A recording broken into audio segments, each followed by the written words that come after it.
All right, so let me go through this.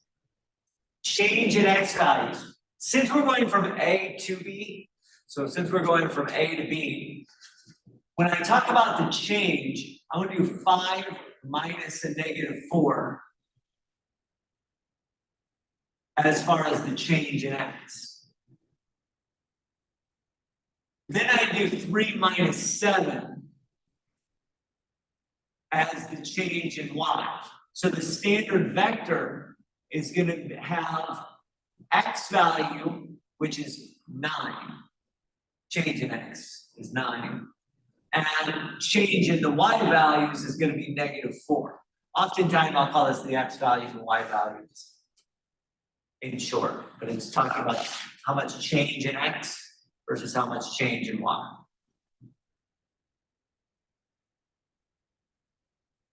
So in short, that's what we do.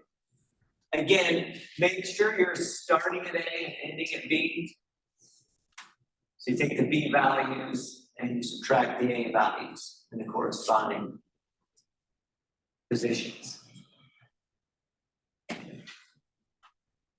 So these are the standard vectors. Now, from now on, most of the time, we're going to deal with standard vectors. Okay. And when we're dealing with standard vectors, there's going to be a few different notations that we're going to deal with. All right? Notations.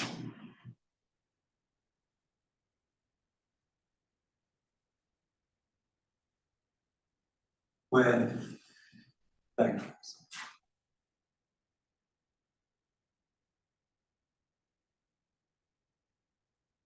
Just like every other mathematical object, with vectors, we're gonna not write vector, we're gonna write the minimum we can, right? So we're gonna use a variable to represent our vector, just like I use A to represent a point, I use a variable to represent our vector. A lot of times that variable is like V for vector, or U for vector, or something like that. So V's and U's are often used. But to differentiate it from just a single value variable, there's actually 2 different or 3 different ways we can denote it. All right?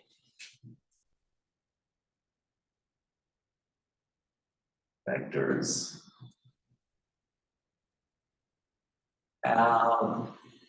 Special notations.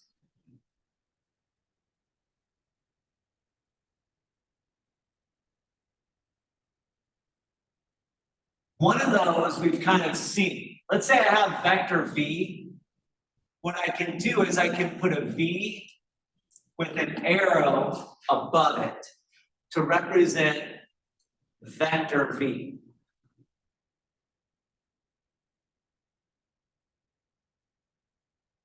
And let's just, for instance, say my vector V is the vector 3, 5. Doesn't matter.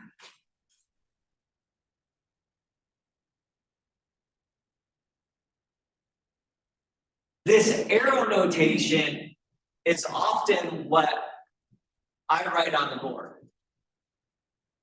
Okay. You'll see why that is in a second. However, a lot of times in Moodle or in books, instead of writing the arrow notation, they will write the same thing, but just use bold font for a vector.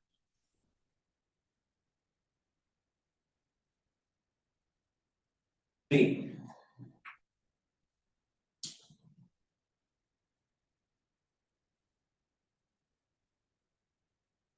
Now, why do I use arrow notation and book and stuff uses bold notation? Well, it's really hard to write in bold notation on the board, right? So I tend to use the arrow notation on the board just so you can see it.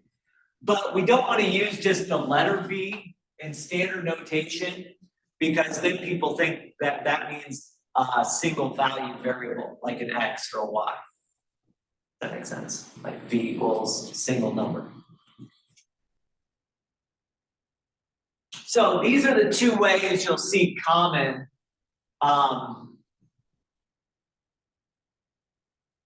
ways of writing this vector. Now, there's also something called the IJ notation. I and J notation.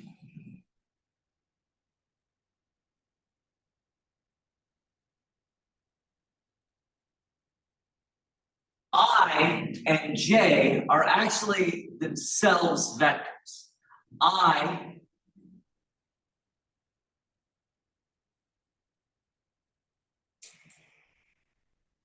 is the vector 1, 0.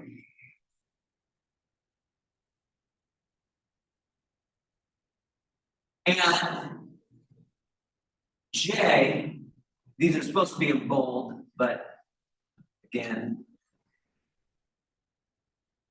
you could use, I guess you could use bold or arrows, doesn't matter.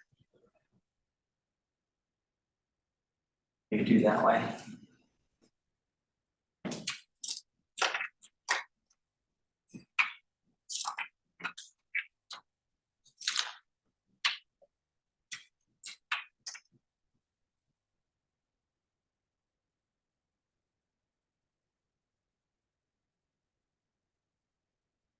J is 0, 1. So I represents 1 unit of change in the X direction. J represents 1 unit of change in the Y direction. Now, if you think about this, any V, like the one we have here, can be written as a combination of I and J. And we'll see how to add vectors. You add vectors in the exact same way you think you would want to add vectors. You multiply scalars in the exact same way you think you want to multiply scalars. But I'll just say this. If V is equal to 3, 5, like it was here, then also you can write V as 3I plus 5J.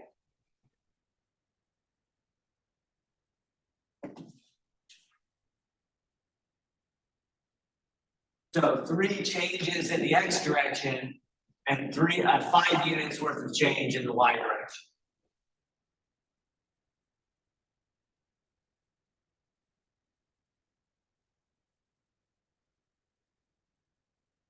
That makes sense. Again, we'll get to scalar multiplication and how to add vectors. Well, right now, but that's the next thing we're doing.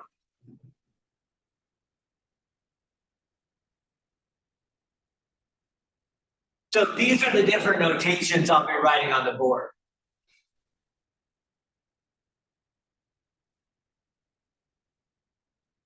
Most of them will be arrow notation just because it's much easier to write arrows on the board than it is to try to make things bold. And the IJ as well.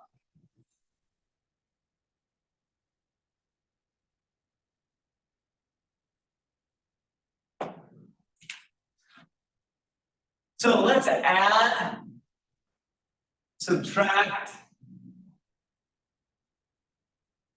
and scalar multiply vectors.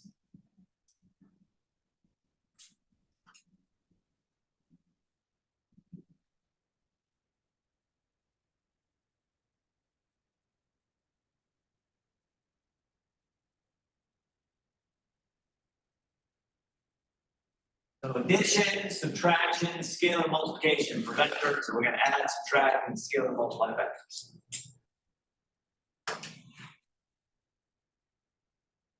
If I have a vector, let's say 5, -2,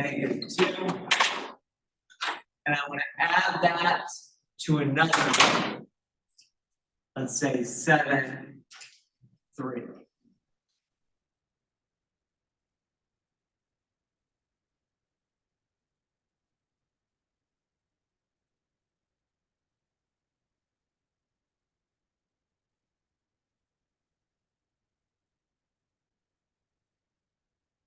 All we're going to do is add the components. So 5 and 7 are going to combine to give you 12. -2 and 3 combine to give you 1.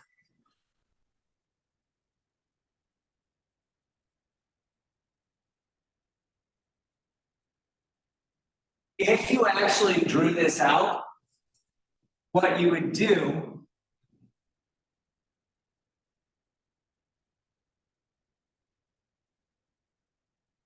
is you would take a vector starting at 0, 0 and going to 5, 2, and then add on to that another vector 7, 3.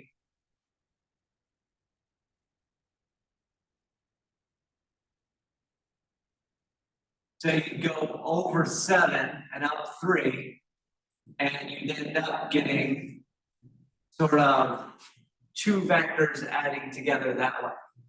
So you put one on the end tip of the other, and that generates out a single motion that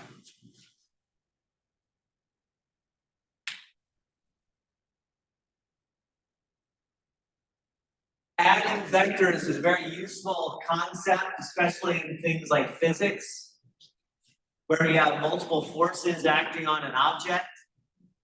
And you say, well, what direction is that object going to move in? Or what's the overall force on the object? If one force is moving down, one force is moving down, right? We have 2 different forces acting on the object. They're going to combine to create a single force moving in that direction, that force. So adding of vectors,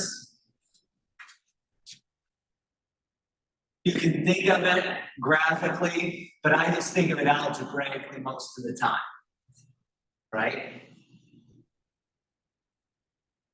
And if you have 5i minus 2j,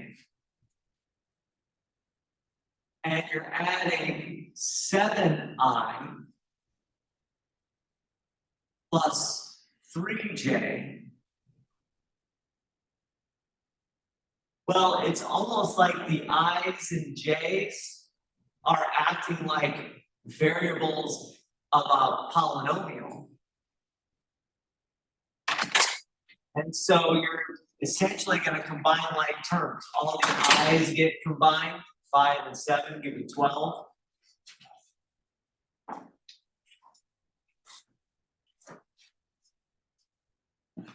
And then the j's get combined. And their coefficients of -2 and +3 get added together. And so you can do the same thing in IJ notation. And one nice thing about IJ notation is it's basically like combining like terms with polynomials or whatever. So that's how we add. And you can figure out how we can subtract. We'll do the subtraction in just a second. So that's how we add vectors up.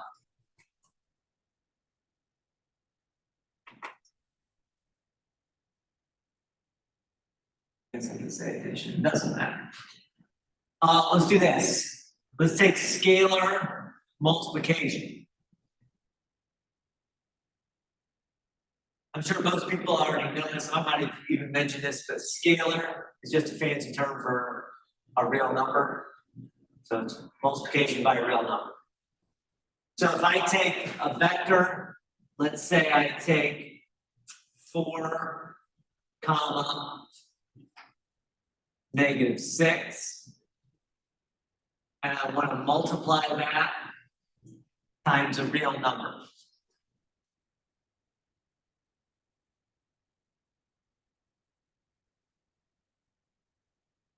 I can do the same thing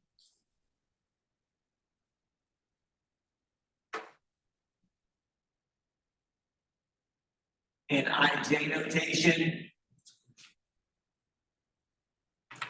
As long as I put parentheses around my vector.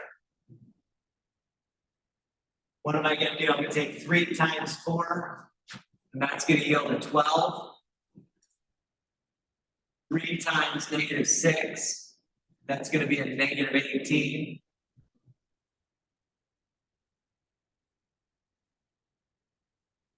So if my standard vector notation becomes 12, -18.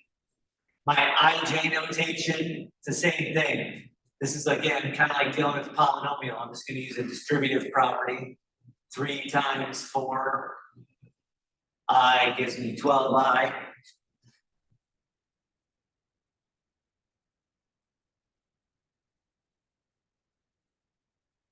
Three times -6 gives me -18. Okay.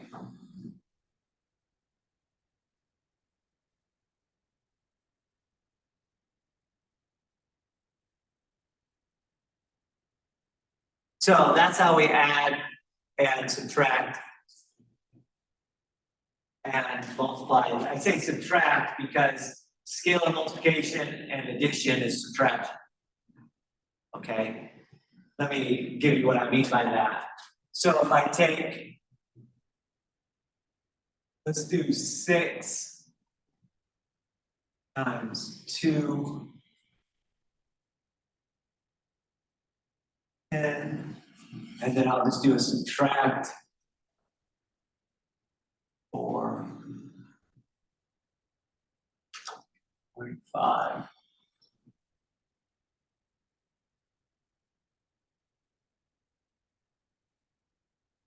Six times 210 becomes 1260. And then if I'm subtracting 425, you could also think of that as adding a -4, -25 by distributing the negative inside. To tell you the truth, that's usually how I do it. I usually distribute the negative.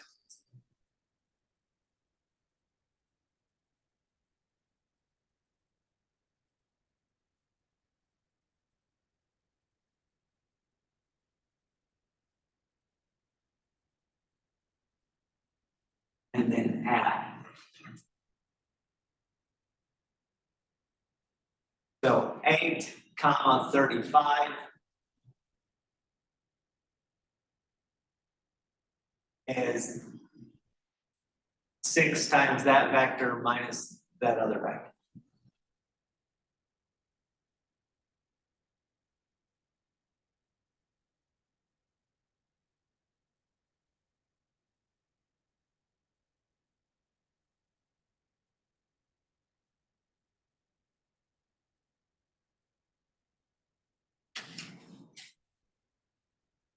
So nothing really strange about how addition works or scalar multiplication. We just do addition component-wise, and then if we multiply by a real number, we multiply all the numbers by the real number, right?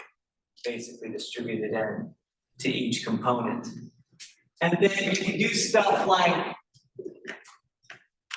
if u is equal to 2i minus 4j And vector v is equal to I plus 7j. We could say calculate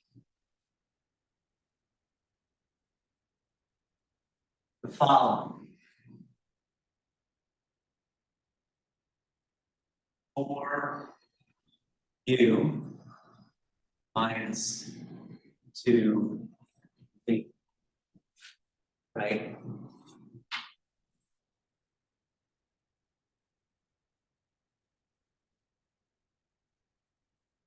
Or just 3u plus q. You can do this with ij notation or the standard vector with brackets notation. That's all it's saying. Go ahead and try that on your own.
All right.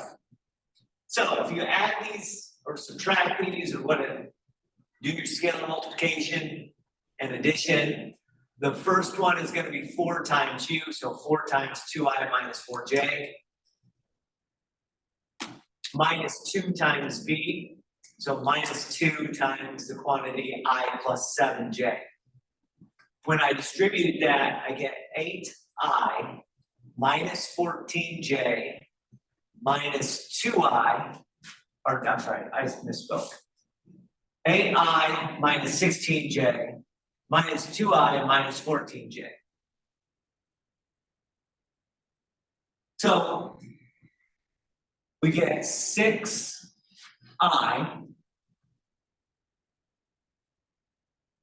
minus 30j.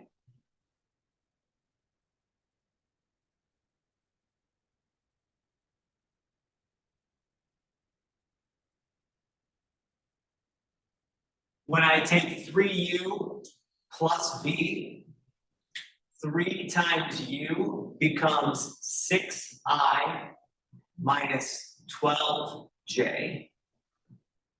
And then plus v, that's plus I plus 7j. Combining, we get 7i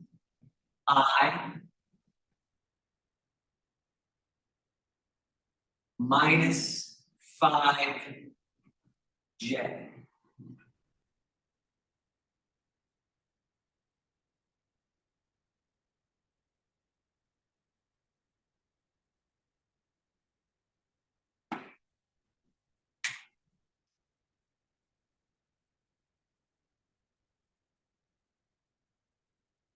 All right.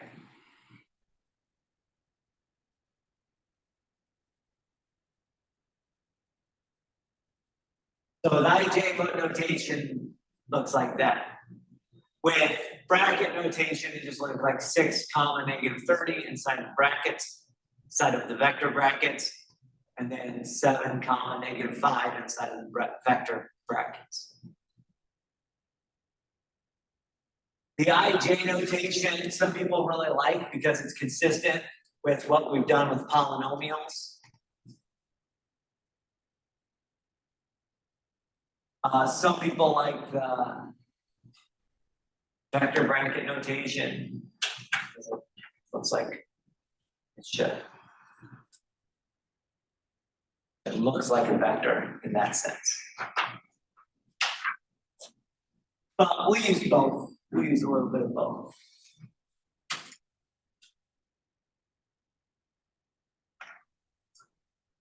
A couple of little intricacies that I want to mention. If we did something like, let's take 3i. I might just do the arrows there. Minus 5j. And we added that to 4i plus 5j.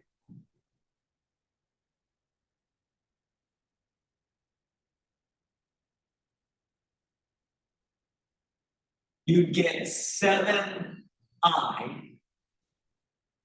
and then the minus 5j and the plus 5j would cancel each other out. So when you're writing that, you could write plus 0j if you'd like, but you can also just leave the j off in that case.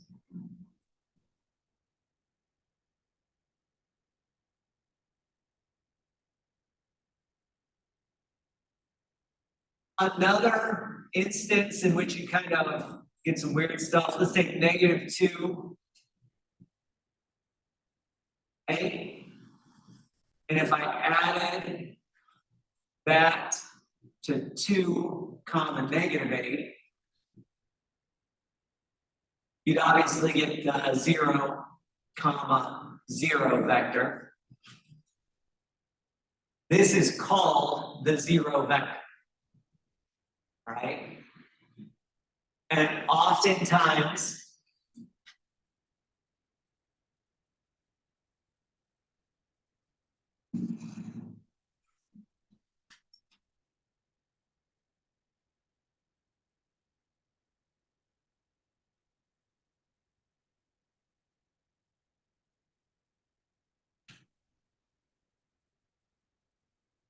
we write just the number 0 with an arrow on top. Or in the book, it'd be a 0 with a bold. Sometimes that's harder again to write on the board. Bold face 0.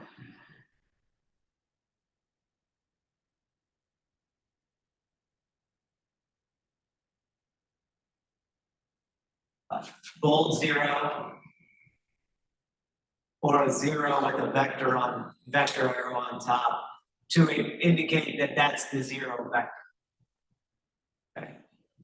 0 vector is the vector with all components being 0.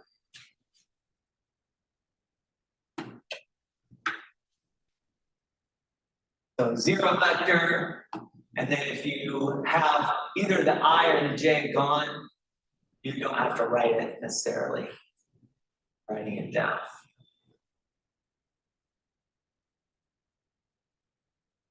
Any questions about that? Pretty straightforward. Now, the next thing we're going to worry about, not worry, but next thing we're going to deal with is the magnitude of vectors.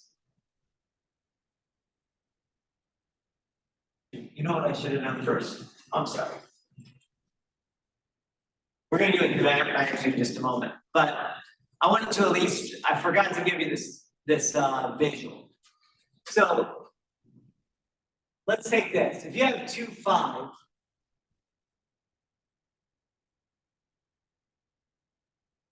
and you multiply by something like, let's do 1, 2. I'm going to get 2.5, 5. I'm going to do 1, 1, then I was ready. Should probably have different X and Y values. Nothing special, right? But I wanted to give you a picture. I forgot to do this earlier. When we did vector addition, I gave you the picture where you put one vector down and then start your next vector on the tip of where your first vector ends, right? That's the picture. What does this look like? What's 2.5, 1, 2 look like? Well, 1, 2 would be this vector and black. 2.5, 5, what's that do? Well, if you actually did this correctly, what you would get is you would get another vector in the same direction, but stretched out 2.5 times.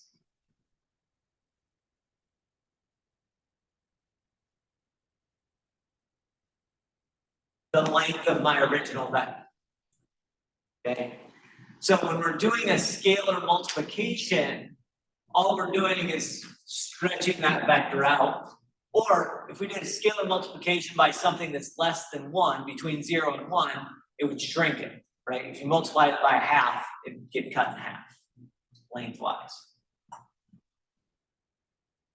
If you multiply it by 2.5, it stretches by a factor of 2.5. If you were to multiply it by a negative, you'd go in the opposite direction. So if I had multiplied this by a negative 2.5, it would have went in the exact opposite direction.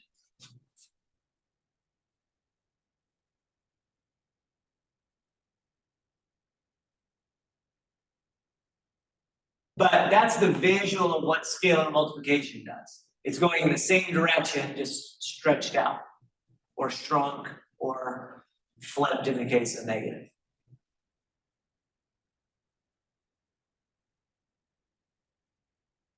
And I forgot to say what that's doing graphically. Like I said, we're not going to deal with a ton graphically, but I at least want you to see that visual once. If you get into linear algebra, then you'll have that to refer back to.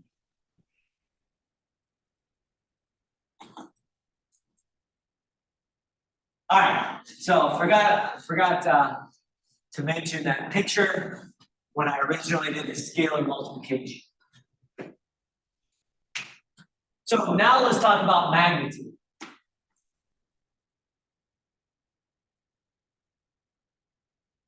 Magnitude basically is like the length of the vector.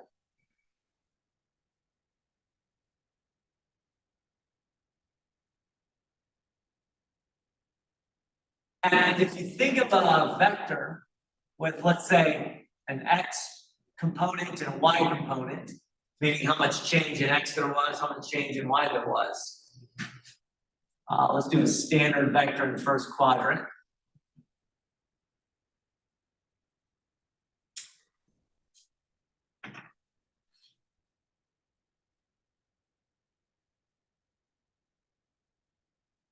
The magnitude is the hypotenuse of this right triangle.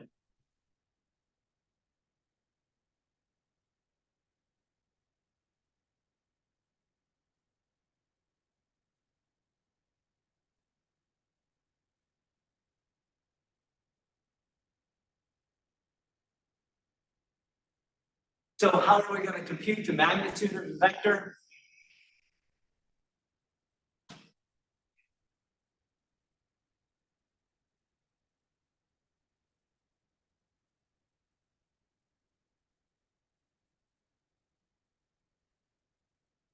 So the magnitude of a vector v, we'll say that's the vector.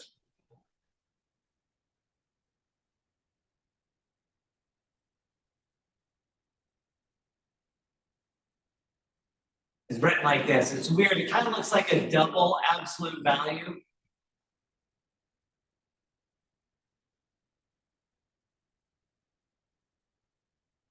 That's the special notation. But we simply find the hypotenuse of a right triangle. So it's the square root of the x component squared plus the y component squared.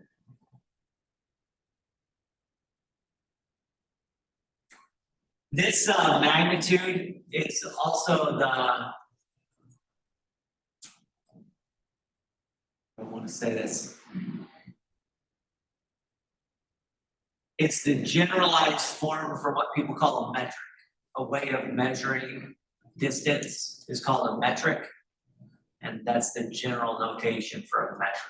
So it's general measure distance.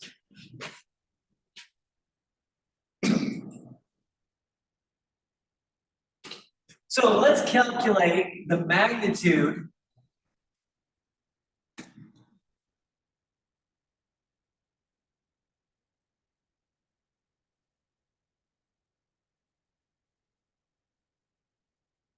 of these vectors. Let's go v equals 3, comma, -8.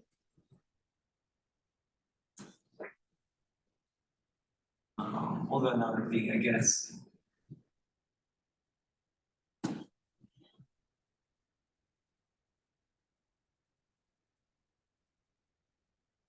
Or 4.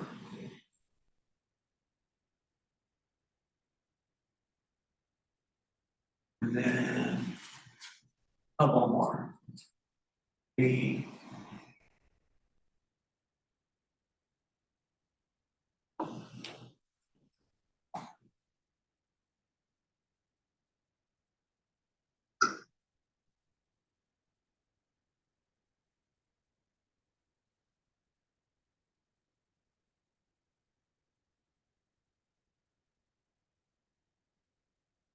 So we'll calculate magnitudes of, let's say, both those 4 vectors. Well, it's pretty easy to calculate. Go ahead and try this on your own. And just round to 2 decimal places.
All right.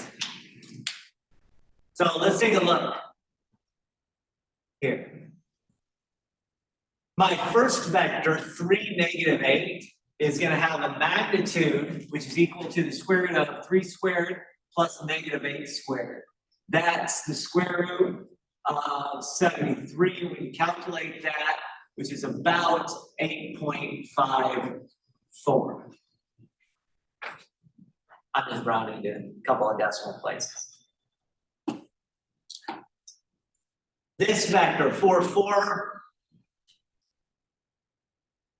has a magnitude of square root of 4 squared plus 4 squared, which is the square root of 32. So the magnitude there is about 5.66.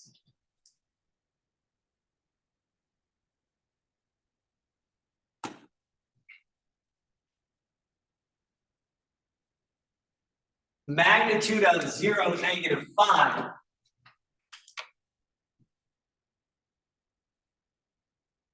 Well, if you're clever, you don't have to go through all the calculations of taking 0 squared plus -5 squared. Because you'll see the magnitude of that is 5. And it's like having a triangle with 0 as your x value. Well, that basically means the hypotenuse and the y value are the same, right? So it should be fairly straightforward. If 0 is the x or 0 is y, then the magnitude is just the length of the other component. Absolute value of the other component. And then in this last one, we have magnitude or length is the square root of 1/2 squared plus square root of 3/2 squared.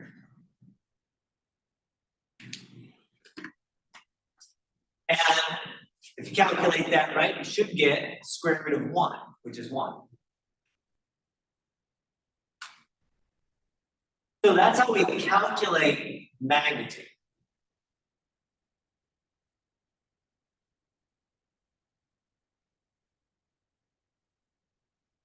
By the way, magnitude is just the length. Obviously, the direction, so you can have lots of vectors of length 8.54 in different directions, right? So having the same magnitude does not mean you have the same vector. There's a lot of vectors whose length is 5. And there's a lot of vectors whose length is 1.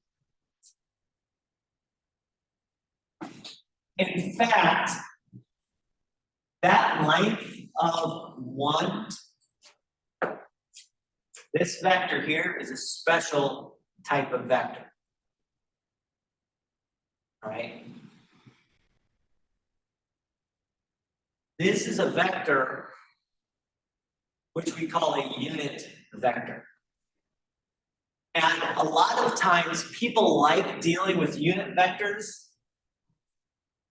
because it's like a standard vector. All right? I shouldn't say the standard vector, but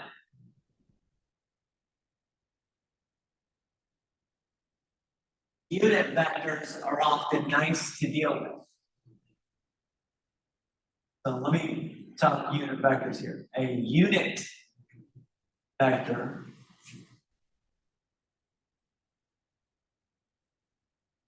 is a vector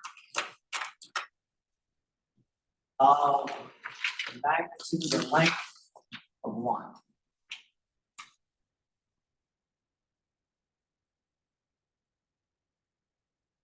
Length 1, magnitude 1.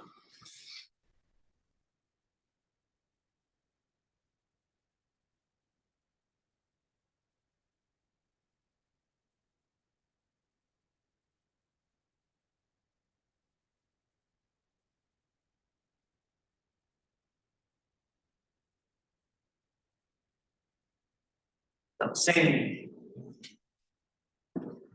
concept for two different words. Length one, magnitude one. Magnitude is the more general term. Length is what we think of when we think of mapping these in space or on a plane, but magnitude is the more general word, and that's because once you get in, we've been dealing with vectors of 2 dimensions. So we have an x component and a y component. If you deal with vectors in 3 dimensions, you have an x, y, and a z. If you have a vector of 4 dimensions, then it's much harder to like get your head around what the graph or something like that looks like. So we use the word magnitude once you get up higher dimensions. But length for dimensions 2 and 3 usually. But length 1 or magnitude 1. All right.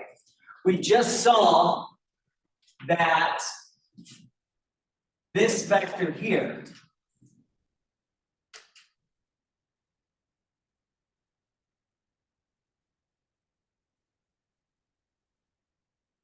is a unit vector. We've actually seen 2 other unit vectors, I and j. I is also a unit vector.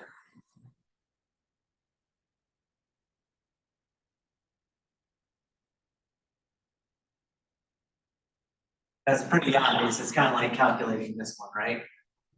One of the components is 0. So the other component tells you your length. And then j is also a unit vector.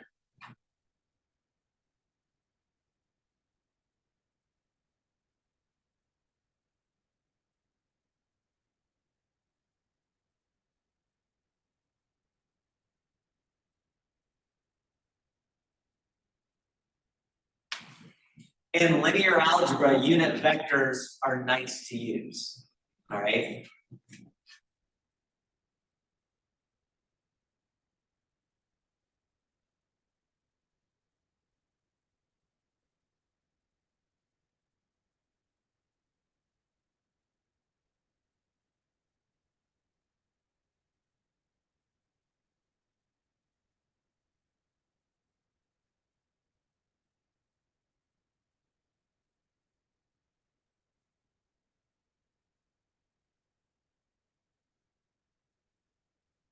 Why are they nice to use? Well, you can think about unit vectors as all being arrows from the origin to an endpoint of our unit circle, right?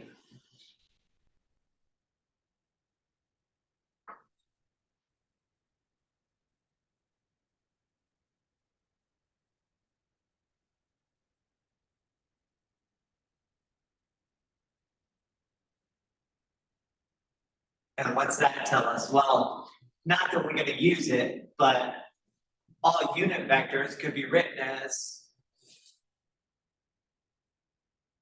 standard vectors where the x component, y component are cosine theta, comma sine theta. Right?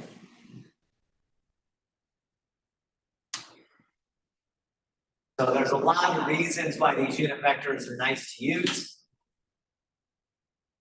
One of them is that you can always write them as cosine theta, comma sine theta. Now that's typically not what we do in here, but I'll write it down.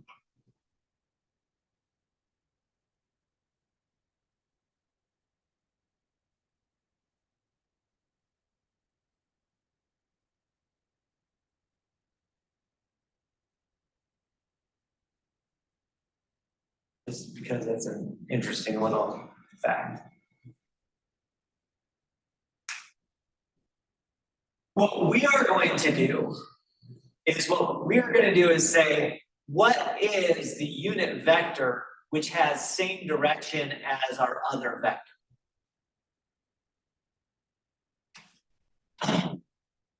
So we want to create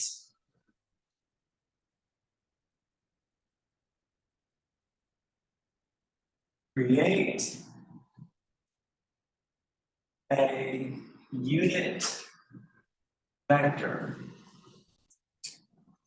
in the same direction as a given vector.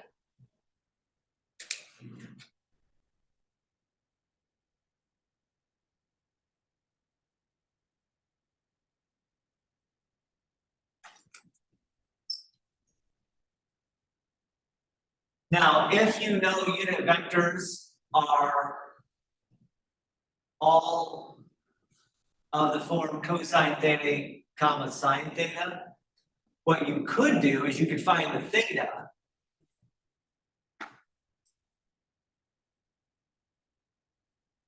and then apply that little piece of knowledge. That's actually, however, the harder way about going about it, right? The harder way of finding these unit vectors is trying to find the correct theta. The easy way is to use scalar multiplication. So we will use scalar multiplication to do that.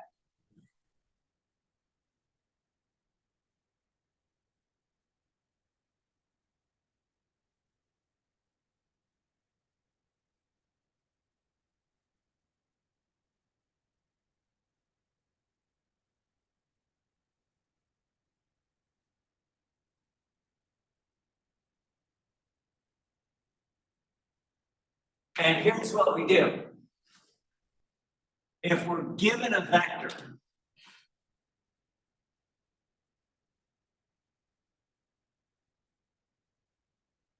we start by finding the magnitude of that vector.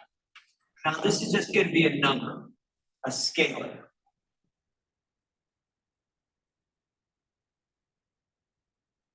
So that magnitude is a scalar.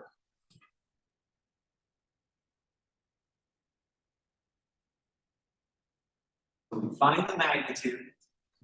Then, if we take 1 divided by that scalar, and scalar multiply that times our vector, that is a unit vector, or that will be a unit vector once you multiply.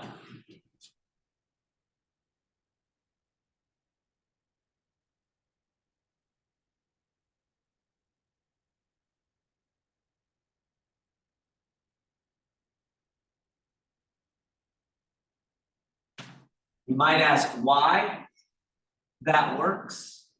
In mathematics, we just call this a proof. If you take the length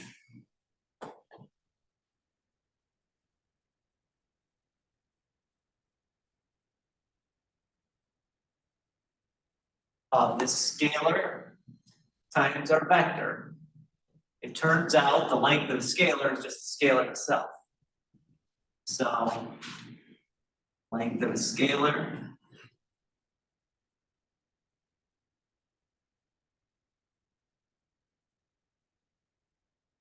times length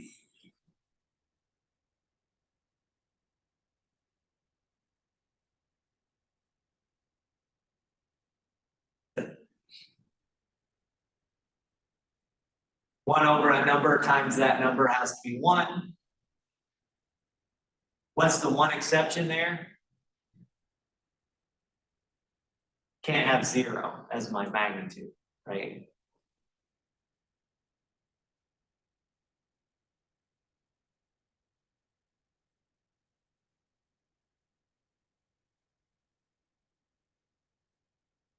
You know, the only time you get magnitude of 0, there's only one instance in which you get a magnitude of 0. You know which vector gives you magnitude of 0? 0. 0 vector, right? Yeah, none. So it's a unit vector so long as we don't start with the zero vector. All right.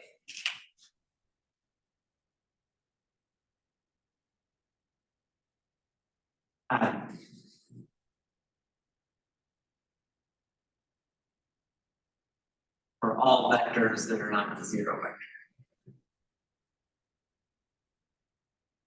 So that whole thing works as long as we're not dealing with the zero vector.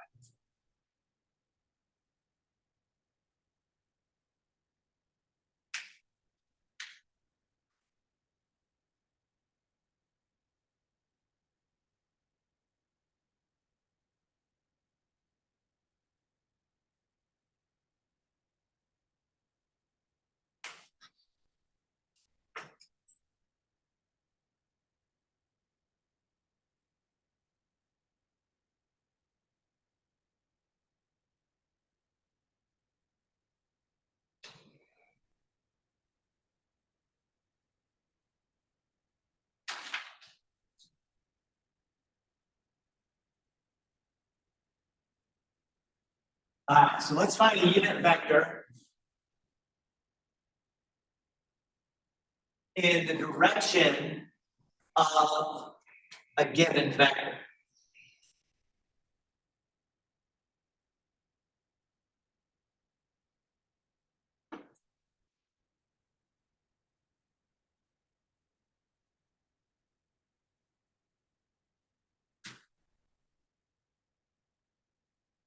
Let's say we have this vector, v equals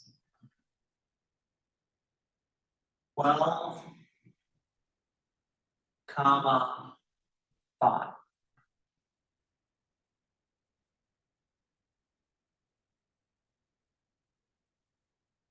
So let's find the unit vector in that direction.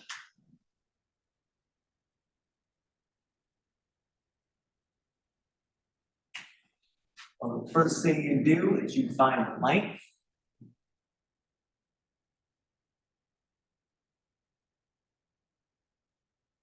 Square root of 12 squared plus 5 squared, which in this case is really nice. Square root of 12 squared plus 5 squared is 13, right?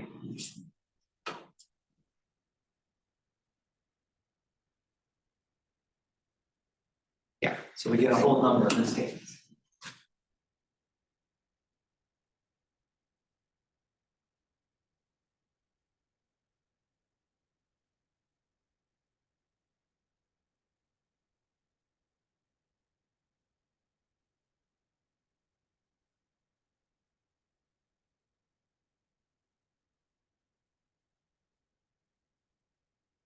So we're going to take that 1/13 and multiply it times 12, comma 5.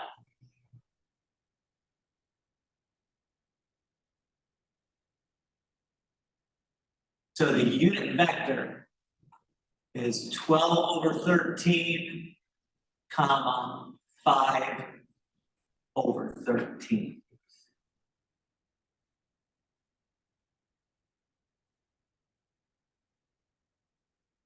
Oftentimes, unit vectors are written as u equals for unit vector. So they'll do a u for unit, but you don't have to do that.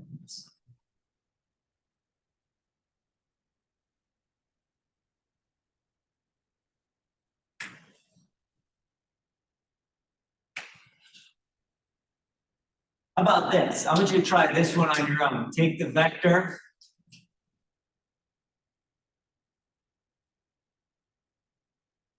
We had something similar to this. Let's do 3, -8. And find the unit vector in the same direction as 3, -8.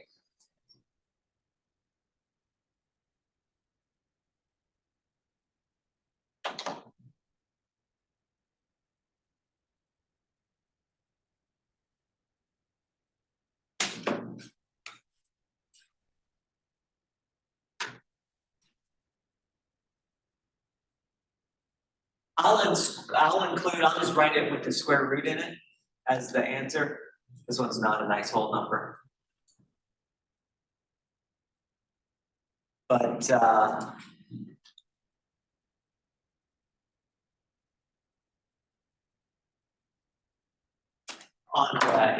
on Moodle, you'll probably have to round it to 2 decimal places, whatever your entries are. But I'll use the square root. So length of E.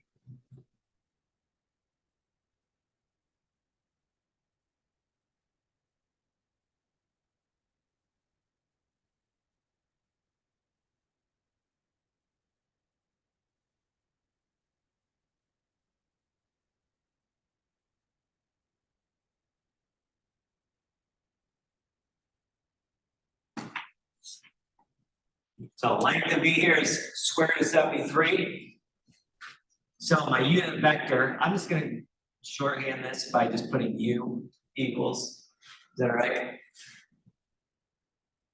So the unit vector is 1 over square root of 73 times my vector 3, negative 8. So my unit vector is going to be 3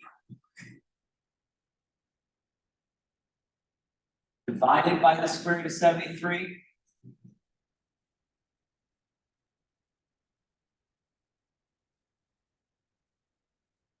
comma negative 8 divided by square root of 73.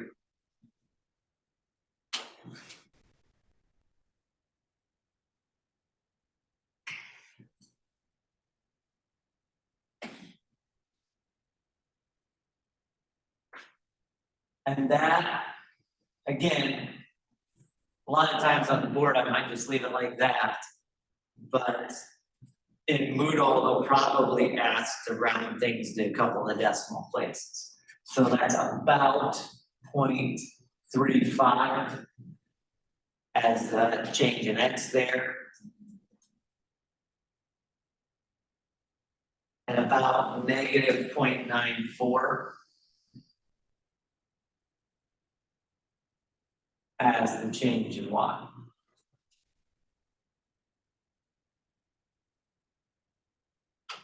Change in Y direction.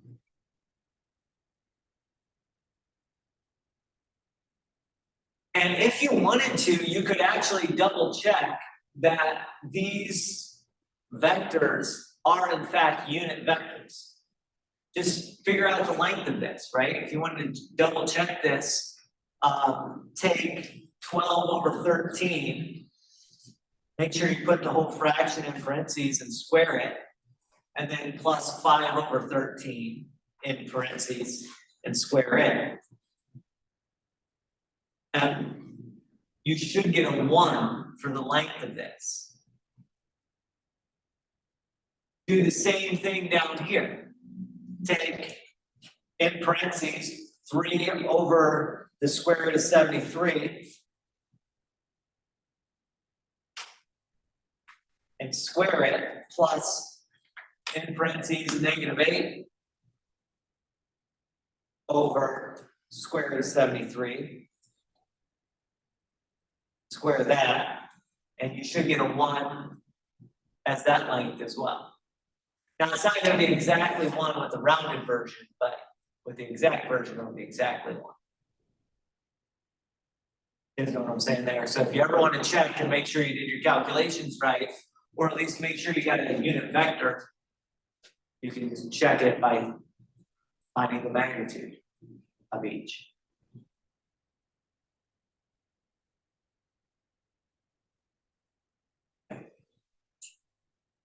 Obviously, if you want to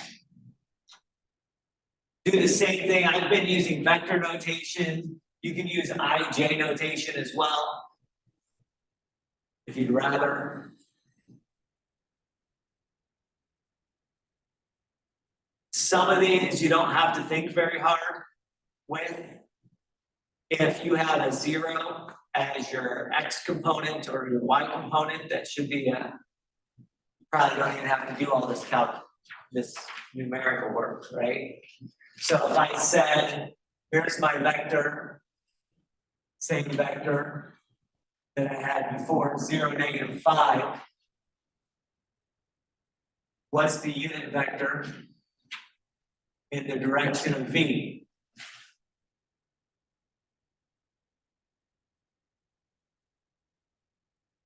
In this one, since there's a 0 component, you say, well, anything times 0 is going to be 0. To get a unit vector in the same direction, we'd have to use a -1 as our y value.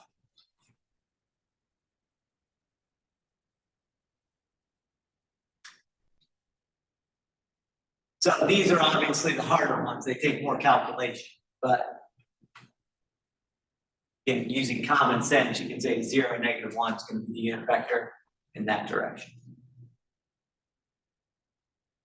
Again, you can find unit vectors in the same direction as every vector except for the 0 vector, right? And the trouble with the 0 vector is there's actually no direction to the 0 vector. Think about what the 0 vector is. The 0 vector just says stay here, right? So there's no actual direction there, so you can't go in any direction. So other than the 0 vector, you can find unit vectors in every direction. And this is the easier method. Again, if you wanted to, you can find an angle and then use cosine theta, common sine theta to do it. It's just, this is much easier of a method. Okay.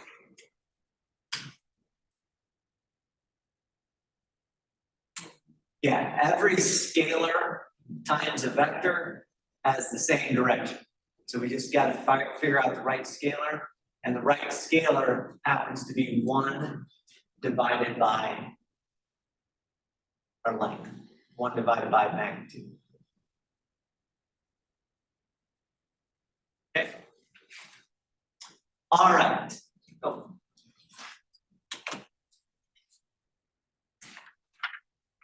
So, okay. So that's basically all you need for section 8A.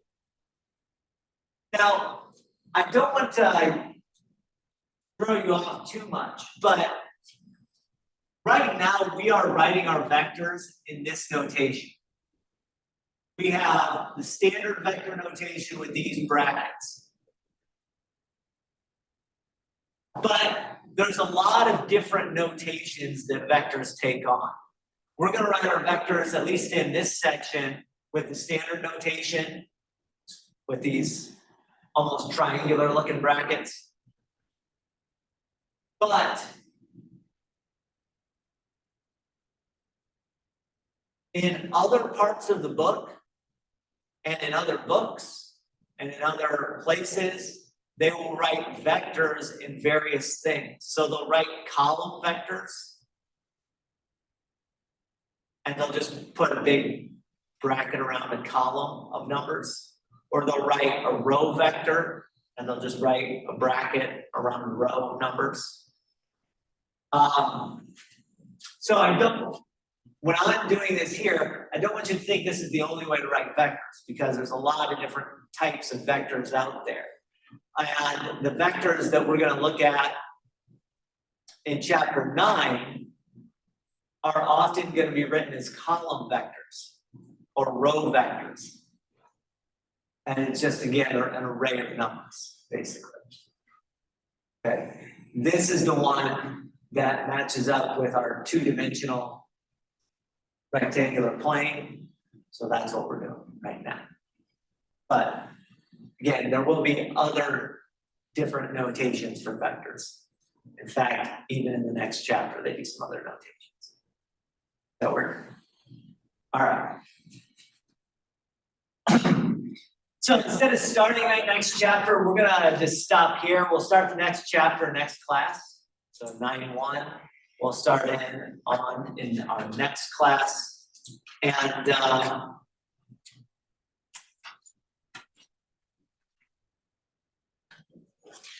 Yeah, we'll go through chapter 9. Any questions? Vectors, good. Yes, vectors are pretty straightforward. All right, I'll see you all next time.